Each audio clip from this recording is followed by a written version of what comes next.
Right, good evening and welcome to this evening's meeting of Area Planning Subcommittee West. Before we start, I would like to remind everyone present that this hybrid meeting will be broadcast live to the internet or filmed and will be capable of repeated viewing or other such use by third parties. Therefore, by participating in this meeting, you are consenting to being filmed and to the possible use of those images and sound recordings for webcasting and or training purposes. If any public speakers on Zoom do not wish to have their image captured, they should ensure their video setting throughout the meeting is turned off and set to audio only.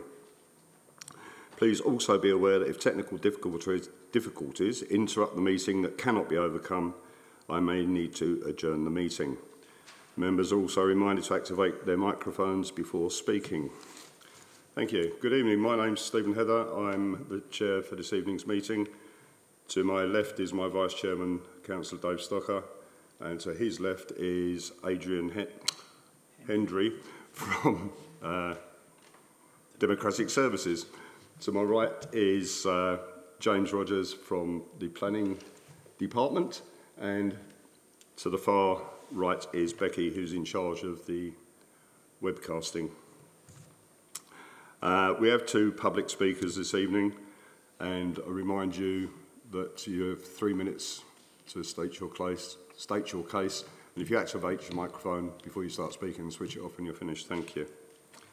Apologies for absence. Yes, Chairman, we have apologies from Councillors Avey, Pugsley and Lee, and apologies for lateness from Councillor Lucas. Thank you. Declarations of interest. No, thank you. Sorry? Oh, sorry, Mary. It's the Sedge Green one, which I think comes into the Lee Valley Regional Park Authority area, although they haven't made any comment on this particular application, but I still think probably just a non-pecuniary interest. That being the case, I should also declare that same interest. Thank you. Minutes, can I sign the minutes as a true record and take them as read? Agreed. Thank you. Is there any other business? No other business, Chairman. Thank you. The Epping Forest District Council Planning Policy Briefing Note of October 2021 is for noting. Thank you. Site visits. Anyone require any site visits to the thing? Nothing's been notified. Thank you. So our first application then is EPF 3282/21, which is 38 Honey Lane, Waltham Abbey, EN9 3BS, on pages 19 to 32 of the agenda. James, if you take us through. Thank you. Thank you, Chairman. Good evening, everybody. Yes, so item 9 is 38 Honey Lane in Waltham Abbey. The proposal tonight is for the demolition of an existing dwelling and the erection of a residential apartment to provide 14 new flats. The proposal is before members tonight since it's a development of more than 10 dwellings and officers are recommending that planning permission is granted. So starting with the application site, it's located on the southern side of Honey Lane opposite the junction with Rosebank within the built-up area of Waltham Abbey. Currently on the site is a large detached dwelling situated within, it's fair to say, a very generous plot, particularly in comparison to its neighbours. And this just gives a little bit more context. As I said, that the plot size is very generous in comparison with what's there in the street scene. So just looking at the existing dwelling in the street scene, it's on a prominent position. It's on significantly higher ground than the road, which does slope away from the site. And just to give it a little bit more context, that just shows it with the adjacent neighbour. It's a considerable distance from the side elevation of this existing house here, and you can see it's evidently it's lower than this neighbour, which is on higher ground. So the proposal would see the existing dwelling demolished, and its place would be 2 buildings to house 14 new flatted dwellings. Members can see from the drawing the buildings would sit comfortably within the plot. They don't appear to be crammed in, and it would effectively complete that frontage along Honey Lane. And frankly, it's a good use of urban land. So these are the proposed elevations of the buildings that are proposed. So there are two separate buildings to house the flats. They have, I think, a fairly modern looking design. The overall height, incidentally, is below the ridge of the neighbour, which I'll just flick back to. So the neighbour would still sit on higher ground than what's being proposed, given the nature of the land. Officers consider it's not going to be overly prominent or harmful to the street scene in that sense. And this is just a more detailed layout of the proposal. It shows the proposed access arrangements, obviously from Honey Lane itself.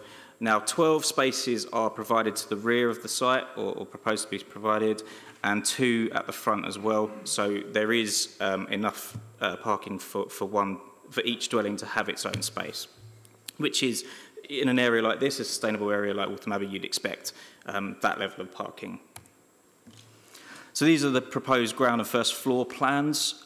Each flat offers a suitable amount of living space, which complies with the national standards. All but one of the flats has access to private terrace or a balcony area, and there is a shared amenity space to the rear, which is more evident on this plan. It's just beyond the parking area as well, and that's for use for all the residents of the dwellings. And these are just the proposed floor plans for the second floor. Again, each dwelling will have an appropriate internal floor area and provide a good standard of accommodation. Now, before I conclude the presentation, I just want to highlight to members a previous application on this site, which was refused by this committee in 2019. Now, there were 2 reasons for refusal on that previous application. The first was the harm to the character and appearance of the street scene. And just to say that this is an almost identical scheme. So the scheme that you're seeing tonight is almost identical to this. It was refused for those 2 reasons. The first one was the design, and the second one was the potential impact on the Epping Forest SAC. The application was then appealed to the planning inspector, and it was dismissed, but only for the potential adverse effect on the Epping Forest Special Area of Conservation, and not for design. The inspector concluded that the design, which is, again, just to emphasise, is very, very similar to what's being looked at tonight, considered that the plot was robust enough, the street scene was robust enough to accommodate a design, a development of this size, scale and mass, etc. So, and just to say, members are very strongly encouraged to grant permission tonight. Just to say that in recent months the council has had various costs awarded against it in similar circumstances where a planning inspector has looked at a planning application and considered issues that are then part of a resubmission.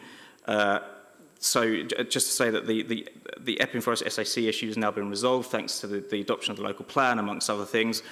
So that issue is now dealt with. And the substantive issue that the inspector considered was acceptable in terms of the design is again before members tonight. And just to emphasise that we have had similar circumstances where we have again refused permission for a very similar application, a very similar design that's been put forward, and the inspector has concluded that there were no valid reasons to do so, given it's already been effectively considered by the inspectorate. So, just in my view, a refusal of permission in this case for that reason, or for those reasons, would yet again open the council to potential cost claim, and therefore is strongly recommended that planning permission is granted, subject to the legal agreement, the heads of terms of which are in the committee report and the conditions set out in tonight's agenda. Thank you. Thank you, James. Can I just confirm that the late stage review mechanism has been agreed? Yeah, that is in there as one of the heads of terms. Yeah. Thank you. Members? Sorry? Not for this application, no. Councillor Sartin? Thank you, Chairman. Yes, I remember it coming before us before. The one query I had reading through all of the report was the fact that there was only one parking space per flat. I know we're talking about a sustainable transport area, but there is no provision whatsoever for visitor parking. or either that or for, and it comes down to visitors as well, but anybody doing work within any of the flats, any deliveries, there's no provision whatsoever for that. I just wondered if the officer has any comment to make on that, or whether we could put a condition that more parking spaces be sought. It's not something that could be conditioned just because the application tonight is what members are considering, what's in front of us.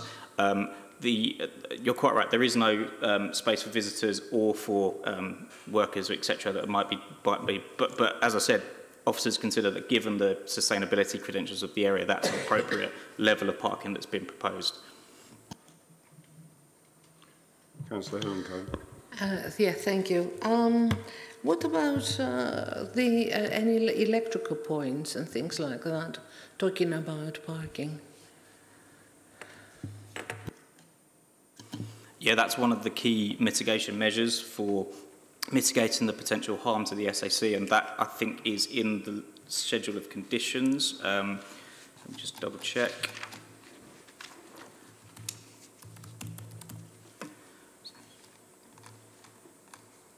So I think it's condition 8.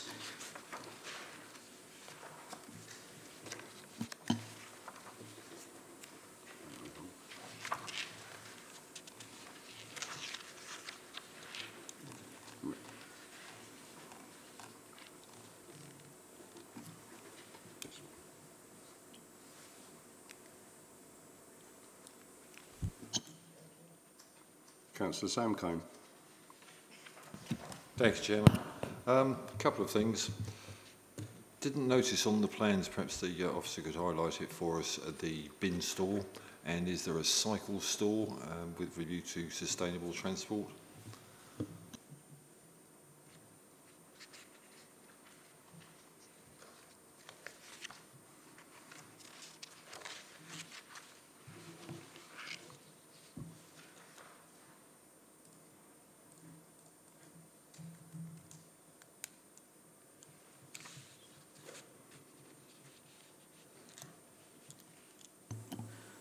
Yes, there is a bicycle store and additional storage that would be used for future residents. I just need to try and locate it on the plan, just have to bear with me for a sec.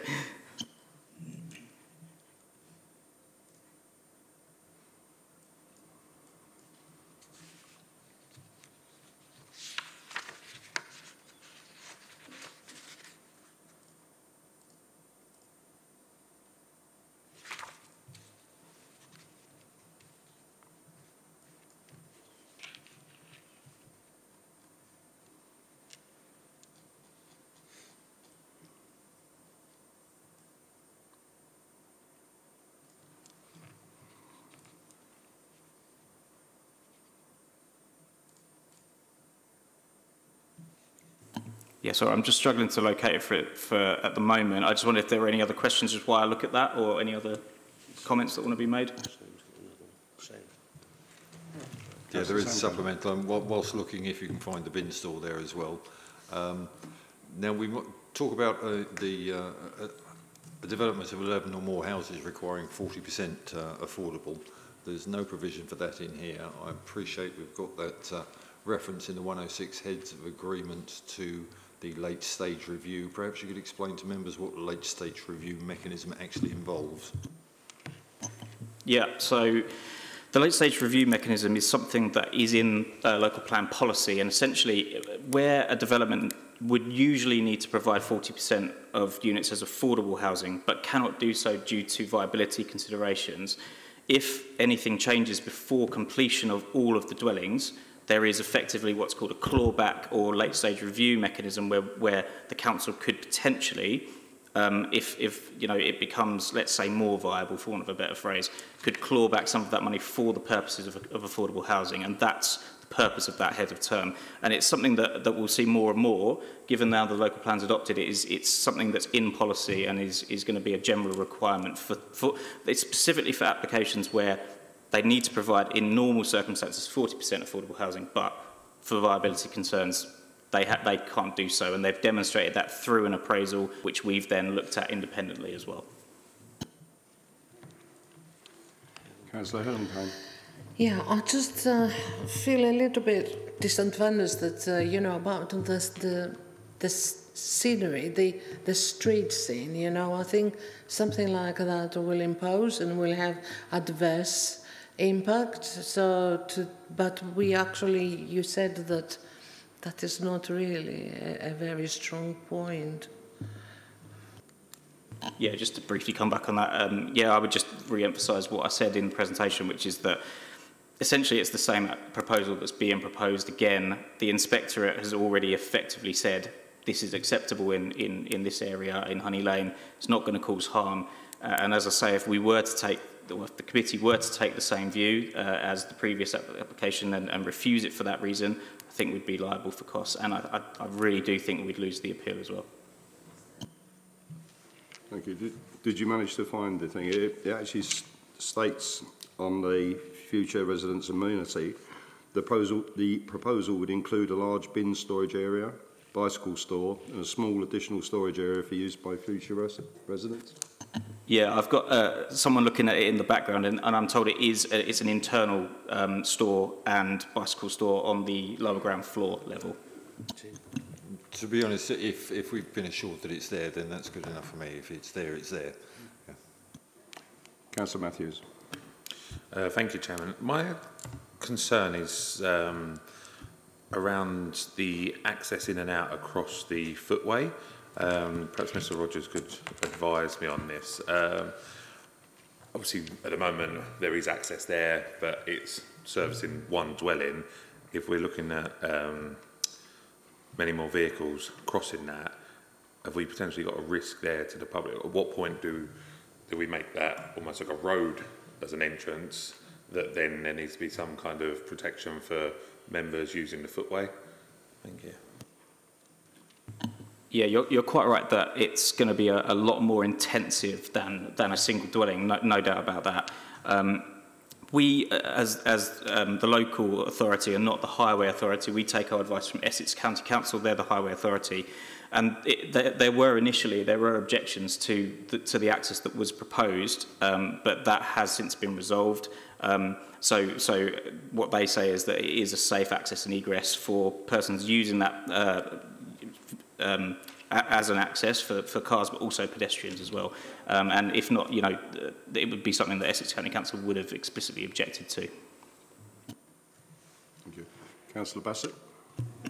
Thank you. This is a very simple one. I couldn't see from the plans, is this a mixture of 1 and 2 bedroom apartments? It was a bit crowded in.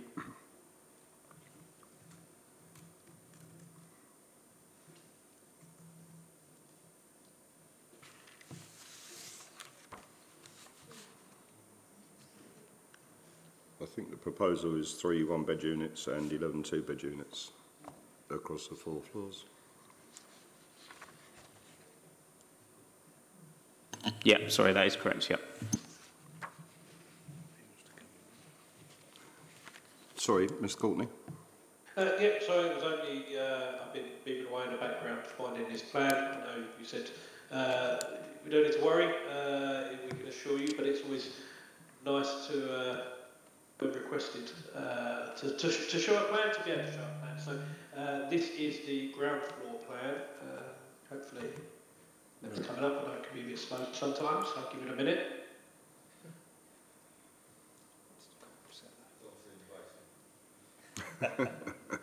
Is that now showing? So this is the ground floor unit.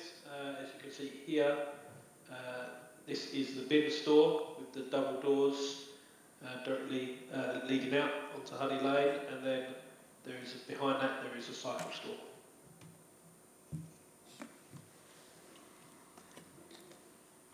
Thank you.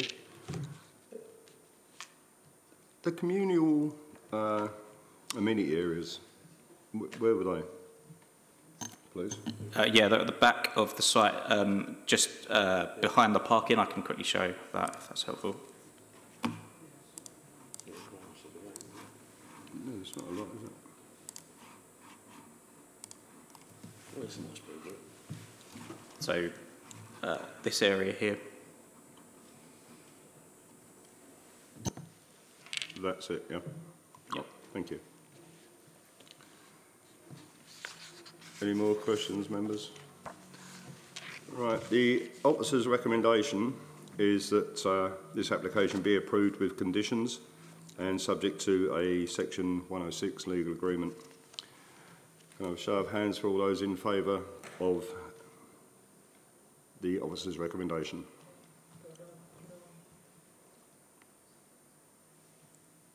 Sorry.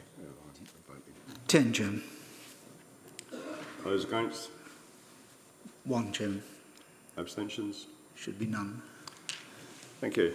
Therefore, that application has been approved with conditions and subject to the legal agreement. Thank you. Right, agenda item 10 is the planning application EPF 2587/22, Sedgegate Nursery, Sedge Green, Nazing, Waltham Abbey, EN9 2PA, on pages 33 to 44 of the agenda, and there are 2 public speakers for this as well. Thank you. Yes. So the application is for Sedgegate Nursery in Nazing. The proposal tonight is for the erection of a new warehouse for 10 commercial units. The application is before members since it's been called in by Councillor Bassett, and officers are recommending that planning permission is refused. So, starting with the application site, it's on the western side of Sedge Green within Nazing. The site is currently vacant, has a current lawful use for horticulture, but has had some unauthorised uses throughout its history. The site is located within the boundaries of the Metropolitan Greenbelt as shown by this drawing here. These are the current access arrangements for the site. It operates something of a one-way system in and out, and this is what's currently on the site at the moment as well. So turning to the proposal, as I said, the development is to erect a new large warehouse to facilitate 10 new commercial units. The site, as it currently stands, does not constitute previously developed or what's known as brownfield land. And as a result, the proposal is clearly inappropriate development in the Greenbelt. Inappropriate development is by definition harmful, and in addition to inappropriate development, its sheer scale it will cause significant harm to its visual openness as well. Now, members are required or the decision maker is required to give any harm to the Greenbelt significant weight against a proposal. So that's the starting point. And very special circumstances would therefore need to be demonstrated which clearly outweigh those harms and any other harms identified. The other harms identified in this case, as recommended by officers, is the potential impact on the neighbours, particularly the neighbour to the front of the site here. It will cause, in officers' view, it will cause considerable harm through disturbance and noise, which is actually wholly unacceptable and contrary to the policies of the local plan, where we seek to safeguard the living conditions of neighbours through new development proposals. And finally, before I finish the presentation, again, similar to the previous item, I just want to highlight 2 previous decisions that this council has made. The first one I want to highlight is a decision made by this committee in 2021. It was for an application for 14 new units on the exact same site for commercial purposes. It was refused by this committee due to the harm to the Greenbelt and the harm to the adjacent neighbour. Moving on from that, the application was this application was proposed, a revised one. This was refused under delegated authority from officers for, again, the very same reasons. Its inappropriate development will cause harm to the Greenbelt and harm to the living conditions of the neighbour. So if I just flick back to this proposal, it's strikingly similar to what we have already refused, to the principle of this development, which we as officers consider is unacceptable. So what I would say is that the principle of the development is no different.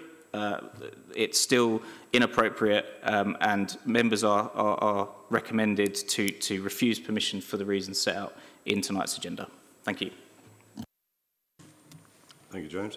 We have 2 public speakers on this application. The first is Perry Worcester. Who's an objector? If I remind you, is he present? You present? Sorry, remind you, got...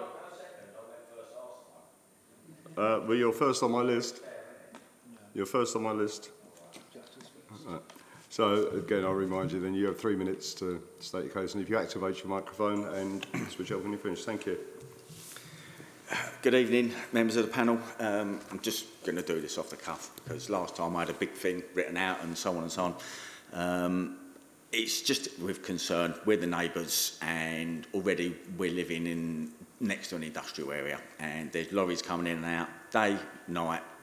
They're not allowed. They're causing us noise, disturbance, all sorts of grief, aggravation and so on and so on.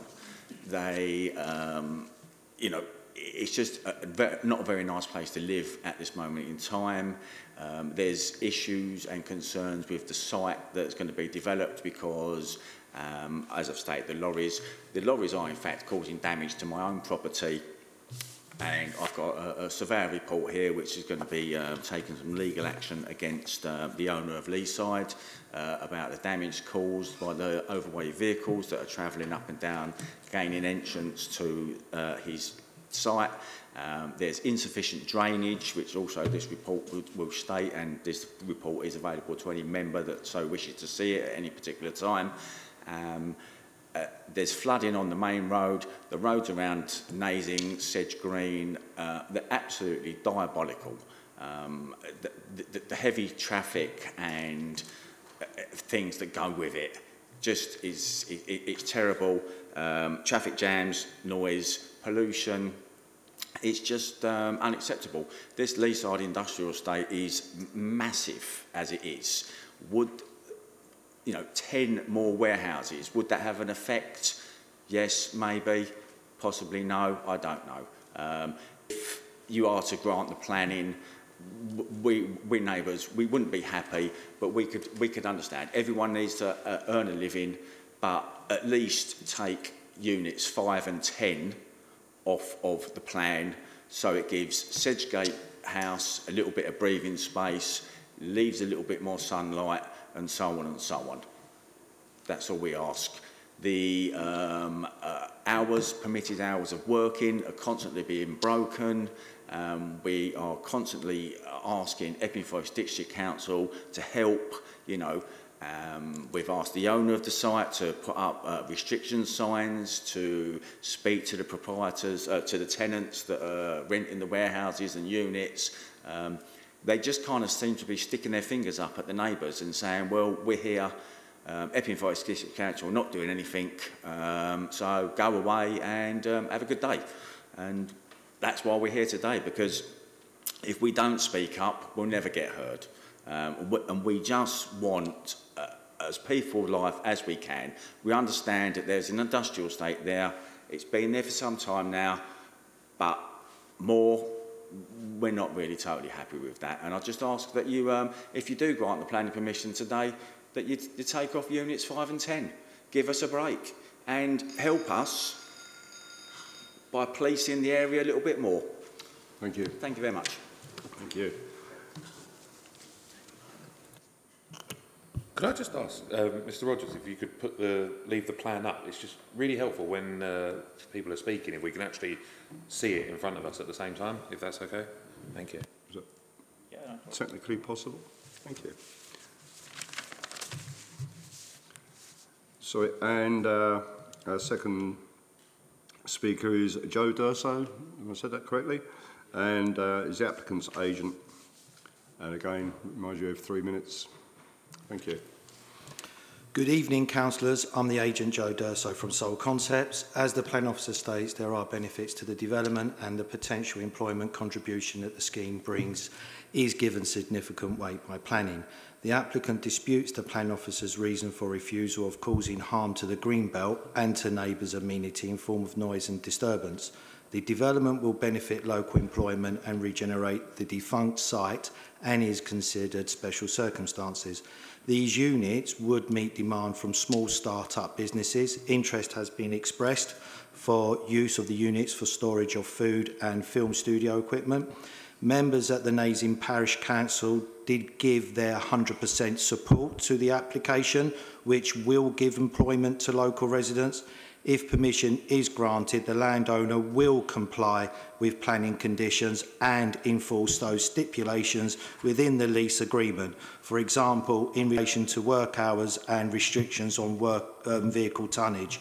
This third revision of the proposed development is smaller in bulk and footprint, with 10 units as opposed to the original 14 debated at the May 2022 committee meeting.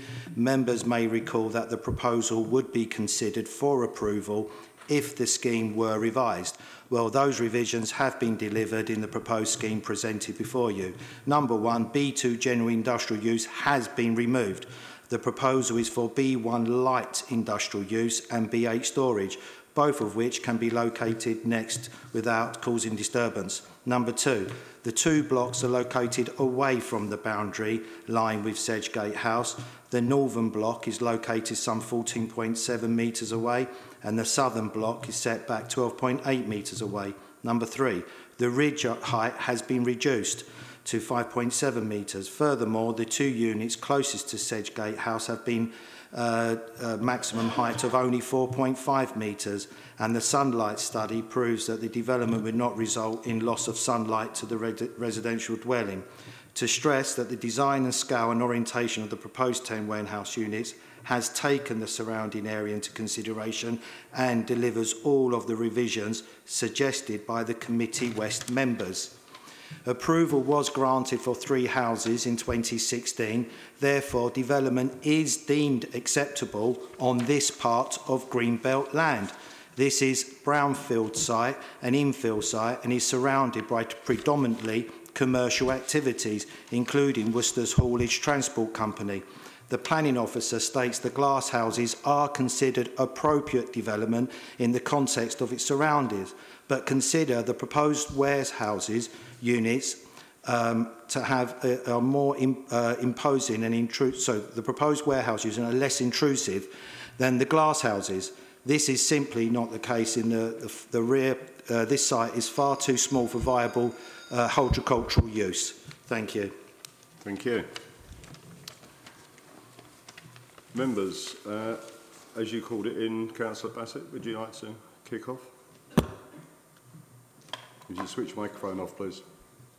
Thank you. Thank you, yes. This is an interesting site. I've been on site as you have yourself. It's basically concrete slabs all the way across. Previous use was as a gypsy and traveller site.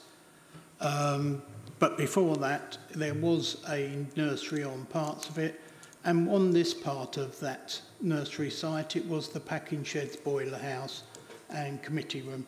Those parts of the site are considered brownfield sites. Now, the problem we have is, if you go back, no way on God's earth would you get any horticultural business on this site. It's just too small, and the cost of trying to get everything up would be prohibitive and just wouldn't happen. Now, at our meeting where we viewed this before, we did go into it in incredible detail, and what we actually said was, if these conditions came up, if we could move it away, if we could reduce the number, if we could reduce the height, then we would be happy with this. And I think that is what we can now see in this, that the applicant has taken our views into consideration and done this. It's an area where it is predominantly industrial all the way around, apart from the house at the front. And quite interesting, the actual applicant lives at Pasley House on the one side of the application. And obviously you've got the Worcester House on the other side. But all the rest is actually industrial. So looking at it, I understand everything. No one wants industry near their house, but I think they've done everything they can to remedy that. And I'm just trying to go through. You know, wonder that we get hung up on this green belt because it's in the green belt. This is an infill site in the middle of it. And consequently, in my mind, it's the value of it as green belt land rather than just saying green belt. And that is a very difficult thing for us as councillors because obviously common sense says something's got to go on there. And in this case, I think we reviewed it, we said what we didn't like, and they've changed it accordingly. Consequently, in my mind, I think it is now an acceptable development. Thank you. Thank you. Councillor Leppard. Yes, thanks, Chairman. Yeah, the idea was mooted about possibly removing units 5 and 10 to make the whole thing a little bit less impactful, perhaps. I'm wondering what the planning officer thinks about that and whether it might provide some sort of a way forward and compromise. As with the previous application, members are looking at what's in front of you tonight, so it's not something that you could do through this application if members felt that those additional units constituted that harm to neighbours, then this application would need to be refused and a resubmission would need to be made. But just to emphasise, it's what's on the plan in front of you that you need to make a decision on. Thank you. Councillor Sartin. Thank you. Just again, a similar area. The applicant has reduced the number of units. Have they reduced the actual floor space, or is the floor space the same as it was for the original number of units? It's certainly smaller than the first application that Plans West saw back in 2021. It's quite similar to the previous refusal under delegated authority, so that it's very similar. It might be a slight reduction. So the reality is that it's not that much further away from the boundary of the property. That's correct, yeah. And just another comment, representing further along Sedge Green, I'm having residents in that area complaining to me about the number of applications that are being granted for increasing numbers of warehousing, storage space, small industrial within this area. And there is a growing concern locally that it's becoming a greater number of vehicle movements because of these than the area can cope with. Councillor Helen Cone. Yes, thank you. I think there are considerable benefits of the proposal, but I have big problems with the size of it. I really have. So I'm sorry, I will not be supporting this. I will go with the officer's decision. Thank you. Councillor Matthews. Thank you, Chairman. I share the view of Councillor Bassett largely. Particular bugbear of mine is we throw around this green belt sort of phrases, and green belt in this instance is completely different to green belt of open fields and pasture. It's while it's in the green belt zone, I've actually just pulled it up on Google Earth to look at it. It's clearly a concrete base. It's used. It has been used as a traveller site. It's an industrial site. I think the point of us as a committee is to look at these applications, say what we think on them. If we've made comment that we think it should be reduced, the height should be reduced, the size should be reduced, should be moved back, the applicant has gone away, made these alterations and come back, then surely that's a sort of good demonstration of the purpose of this committee. And while I completely sympathise with the residents in the house, and also, as Councillor Startin has stated, I'm acutely aware, family live in this area, and I'm acutely aware of the growing concerns around the sort of industry shift from, as unfortunately the horticulture business is not a very profitable industry at the moment, and doesn't appear to be heading back to fruitful times anytime soon, and people are looking to diversify their businesses. And I think there would have been a time where there was many vehicles travelling around collecting and dropping off produce to these greenhouses, and perhaps over time we're going to see that industry change. See whether that's a good thing or a bad thing is sort of individuals' perception, but on this particular application I think the significant thing for me, I don't know if if Mr. Rogers could put the display back up again, was actually the reduction in the height of the units. I think I saw somewhere it come down by 2 metres from the last application. If we could just confirm that. I think it's the second slide. There. So yeah, we've come from 7.6 metres high down to 5.7 metres high. And it's quite clear from there, if we look at the bottom, which was the previous application in 21, on the lower side, the 2 units are right up against the boundary. It appears on there to be right up against the boundary of the property, and on the one above there seems to be a significant gap. So for me, I think they've made considerable alterations to the system, to the application. So I will be in support of the application. Thank you. Thank you. Councillor Sam Cane. Yeah, thank you, Chairman. As you probably heard me say before in this committee, the real issue here is with green belt and authorised use being horticultural use, such as glass houses and nurseries, and we're looking here to move away from that authorised use to a more industrial use, and at present our policies don't allow for that.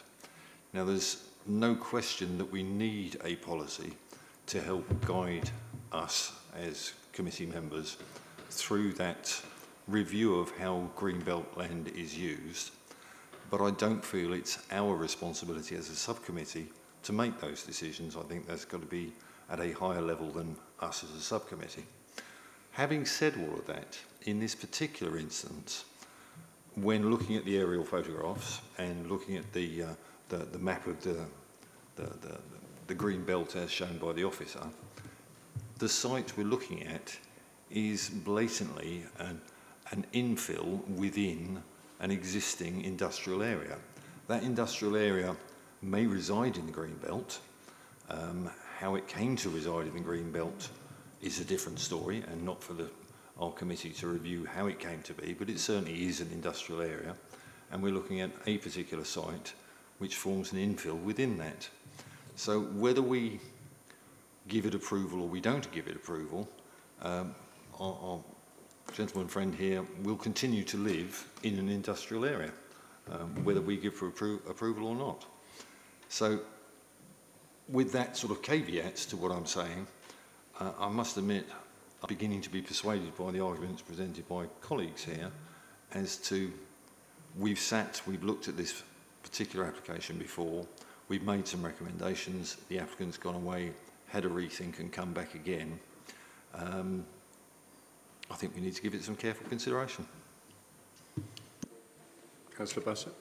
Thank you. The only other thing that I was going to say on this was the change of use from before to, is it B2, B8, away from, what was it, B1, B2, B8? Sorry, I didn't catch the... Well, sorry, what was it?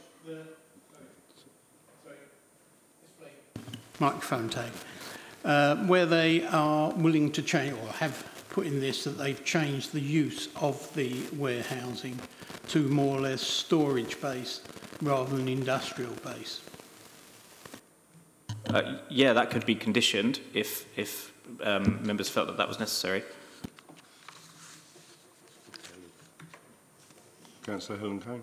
Yeah, my biggest worry is that we have some policies and we have to stick by the policies we have. Now, we have our hands tied. We have the adopted local plan, and within we have some policies. If we want to change those policies, definitely we are not the people the committee to actually change the policies. I am for it. The sensible way says, you know, we have to do it, but I have to say we have policies that we have to abide by. That's why we adopted the local plan. Councillor Matthews, did you? Thank you, Chair. Just to clarify what Councillor Bassett said, I think it was in the relevant history part, it says that the B2 use has been omitted, so that it will just be B1 and B8. would it? I think it might be useful for members if the planning officer was to just sort of describe B1, B8 and B2 so everyone understands what has been omitted. Thank you. B1 exists.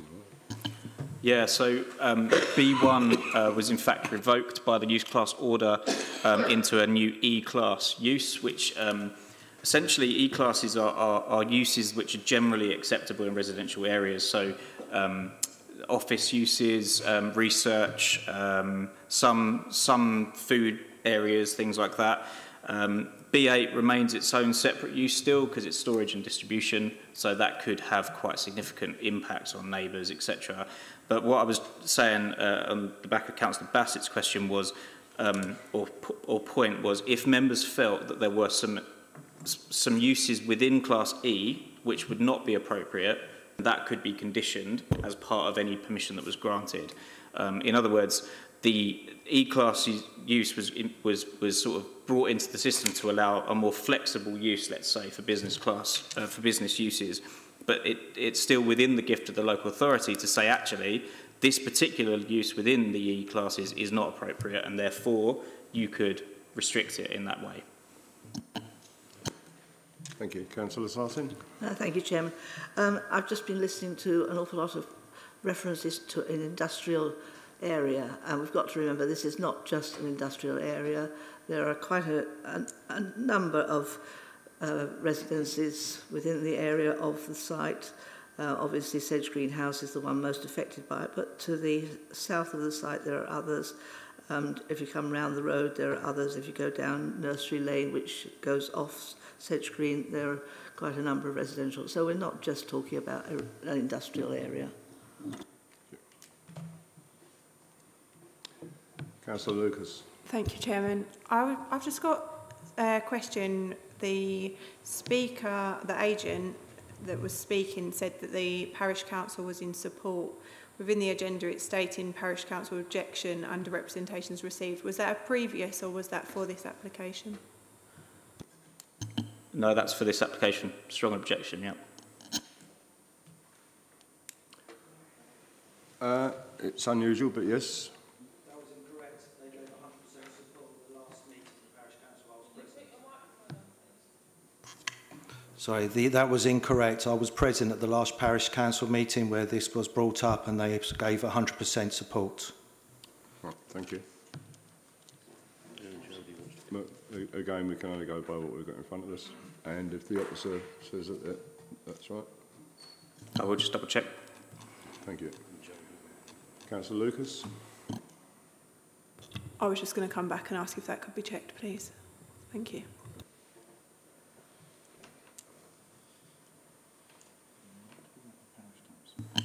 No, it's a comprehensive objection from Parish Council.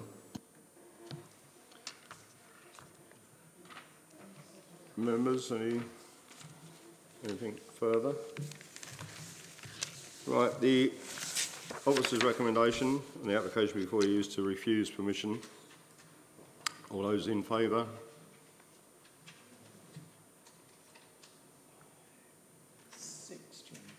All those against? 3, Chairman. Abstentions? 1. That application is therefore refused. Thank you. That being the conclusion of the business, I close the meeting at 19:48. Thank you, members.